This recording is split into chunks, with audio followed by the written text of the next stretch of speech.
উপজেলা প্রশাসন শিবচর কর্তৃক আয়োজিত শিবচর উপজেলার বীর মুক্তিযোদ্ধা বিভিন্ন দপ্তরের সরকারি কর্মকর্তা কর্মচারীবৃন্দ ও সবকে দিয়ে বীর মুক্তিযোদ্ধারা মুক্তিযুদ্ধে ঝাঁপিয়ে পড়েছিল।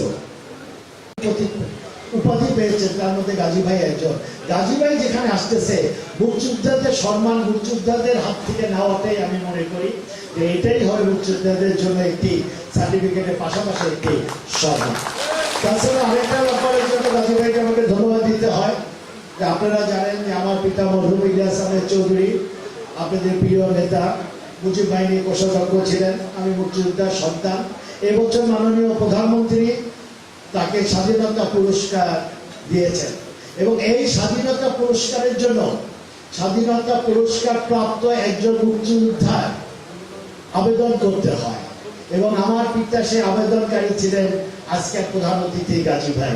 এই জন্য গাজী ভাইকে আমি শিবচরের জনগণের পক্ষ থেকে, শিবচর থানা আওয়ামী লীগের পক্ষ থেকে, সকলের পক্ষ থেকে ধন্যবাদ এবং কৃতজ্ঞতা জানাচ্ছি।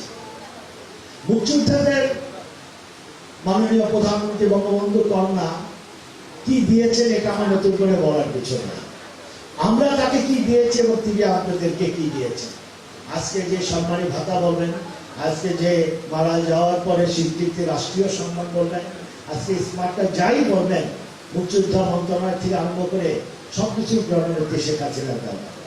আমরা মুক্তিযোদ্ধাদের মধ্যে অনেকেই কিন্তু বিপদগামী ছিলাম, বিভিন্ন দলে আমরা গিয়েছি। কি পেয়েছেন? স্বাধীনতা সংগ্রাম করেছিলেন আপনাদের জন্য, আগামী প্রজন্মের জন্য। তারা আপনাদের কি দিয়েছিল সেটা কিন্তু আপনারা ভুলে যাননি, আমিও কিন্তু ভুলে যাইনি। আজকে মনে আছে কিনা জানি না, আমি যখন 91-তে এমপি হই তখন এসে দেখলাম যে অনেকেই সেই দলের, সেই সরকারের সাথে অনেক মুক্তিযোদ্ধারা ছিল, কিন্তু মুক্তিযোদ্ধাদের জন্য যে অফিসটা ছিল সেই অফিসটা ছিল এই পুরান বিল্ডিং এর বাথরুমের পিছে। আপনারা সেটা ভুলে যান নাই। পরবর্তীতে ওই অফিসটা আমি পরিবর্তন করে আপনার এই মার্কেটের উত্তরতলায়, মার্কেটে আমি এই ভবনটা নিই যে মুক্তিযোদ্ধাদের ভবন হবে, অফিস হবে, সরকারি অফিসের বাথরুমের পাশে নিচতলা পিছন দিকে। এটা মুক্তিযোদ্ধাদেরকে অপমান করা হয়েছে। আর মাননীয় বঙ্গবন্ধু কন্যা মাননীয় প্রধানমন্ত্রী এখন সকল মুক্তিযোদ্ধাদের জন্য সকল উপজেলায় একটি করে কমপ্লেক্স ভবন করে দিয়েছে। এটাই শেখ হাসিনার আমাদের পার্থক্য। আপনারা পেয়েছেন। আজকে আমরা শিবচরে এসেছি। আজকের শিবচর, 1 মাস আগে শিবচরের মধ্যে অনেক পার্থক্য। 1 মাস আগে শিবচরে আমাদের পদ্মা নদী পার হয়ে জীবনের ঝুঁকি নিয়ে আসতে হতো। আজকে আমাদের জননেত্রী শেখ হাসিনা আজকে আমাদের পদ্মা সেতু করে দেওয়ার কারণে আজকে আমরা পদ্মা সেতু দিয়ে আজকে আমরা শিবচরে এসেছি। এই দক্ষিণবঙ্গে যে সেতু, এই সেতুটা একটা সেতু হতে পারে, কিন্তু এই সেতুটা রাজনৈতিকভাবে অনেক গুরুত্বপূর্ণ।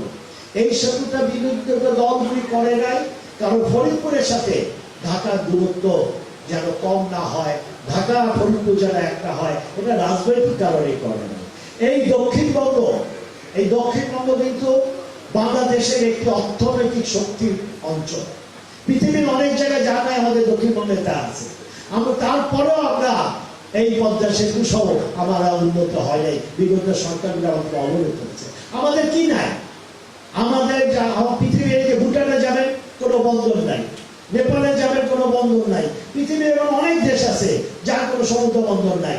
আমাদের দক্ষিণবঙ্গে দুইটা সমুদ্র বন্দর আছে, একটা মোংলা, একটা পায়রা সমুদ্র বন্দর। আমাদের বাংলাদেশের সব থেকে অর্থনৈতিক যেখানে স্থলবন্দর, সব থেকে বড় স্থলবন্দর বেনাপোল বন্দর আমাদের দক্ষিণবঙ্গে অবস্থিত। পৃথিবীর সব থেকে বড় সুন্দরবন যে সুন্দরবনে একটা আমাদের দেশে দেখার জন্য টুরিজম বলবেন, আমাদের অর্থনীতি বলবেন, আমাদের আবহাওয়া বলবেন, সেই সুন্দরবনও তো আমাদের দক্ষিণবঙ্গে অবস্থিত। পৃথিবীর অনেক সি বিচ আছে যেখানে এই সূর্য অস্ত এবং সূর্য ইটা দেখা যায় না। আমাদের এই কুয়াকাটা কিন্তু সেই ধরনের একটা সি বিচ যেখানে আমরা সূর্য অস্ত এবং সূর্য দেখতে পাই। আমাদের আছে পাট, পৃথিবীর সব থেকে সোনালী